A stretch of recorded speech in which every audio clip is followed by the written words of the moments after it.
খোয়াইয়ের তীরে বসে বাবা পাঠ করতেন আপনাকে। খুব ছেলেবেলা থেকেই আপনি তাই আমার কর্ণকুহরের ভিতর দিয়ে প্রবেশ করেছিলেন মর্মে। আমি শান্তিনিকেতনের ঘাসে ঘাসে, সোনাঝুরির শাখায় শাখায় কেবল আপনাকে পেয়েছি। পেঁজা শরতের মেঘে আপনার ছায়া দেখে মনে মনে প্রণাম করেছি। আপনার সোনার তরী, না হয় কৃষ্ণকলি অথবা সাধারণ মেয়ে, এঁকে গেছি আমার প্রেমিক ক্যানভাসে। প্রদর্শনীতে কুড়িয়েছি শ্রেষ্ঠত্বের সুনাম। আমার বিদুষী মা আপনার ছবিতে মালা দিতেন রোজ। আমি প্রেমিকার চুম্বন নিয়ে ঘরে ঢুকে আপনার শ্বেত শ্বশ্রুগুম্ফে হাসি দেখেছি।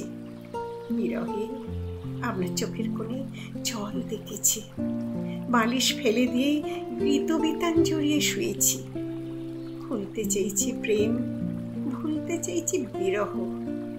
সন্ন্যাস নিয়ে চলে যেতে চেয়েছি। মনে হয়েছে এ সংসার সার শূন্য। পথে আমার সামনে এসে দাঁড়িয়েছে সোনালি রোদ্দুর, আপনার রাজার সোনার রথে।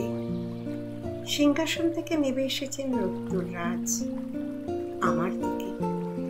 আমি সেই রাজার পায়ে লুটিয়ে পড়েছি। সেই সোনালি রোদ্দুর, আপনার সোনার রথে চড়া রাজা আমাকে বলে গেছেন, ফিরে যাও। যে কিছু আনন্দ আছে দৃশ্যে, গন্ধে, গানে, তোমার আনন্দ রবে তার মাঝখানে। অবসরের পরে দিনান্তে আমি এসে বসেছি খোয়াইয়ের তীরে, আম জাম তেঁতুল ঘেরা সাঁওতাল পাড়ায়। নুড়ি কুড়িয়ে কুড়িয়ে আপনার এক ভর্তি করছিল সাঁওতালদের মেয়েটা। আমি জিজ্ঞেস করলাম, কেন করছো? মেয়েটা মূর্তির গায়ে হাত বোলাতে বোলাতে বলল, ভালোবাসি তাই। আমি আপনাকে আশ্রয় নিয়েছি, আপনার ছবিতে প্রণাম করেছি, কিন্তু কখনো ভালোবেসেছি কি না? মেয়েটাকে আবার জিজ্ঞেস করলাম, কেন ভালোবাসো? সে নির্লিপ্ত হাসিতে উত্তর দিল, হাজার বছর ধরে পথ হাঁটিতেছি পৃথিবীর পথে। আমি ক্লান্ত প্রাণ এক, এ তো জীবনানন্দ। তবে যে বললে রবীন্দ্রনাথ ভালোবাসো? সে আবার অমন নির্লিপ্ত দৃষ্টিতে উত্তর দিল, রবীন্দ্রনাথের কাছে পৌঁছে দেখি সেখানে এক আকাশ আনন্দ নিয়ে বসে আছেন পৃথিবীর সব কবি।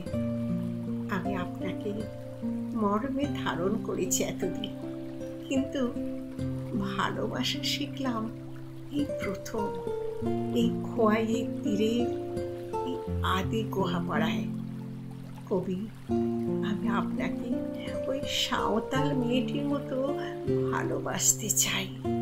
কবি, আমি আবার নতুন করে আপনাকে গড়তে চাই, নতুন করে আপনাকে গড়তে চাই।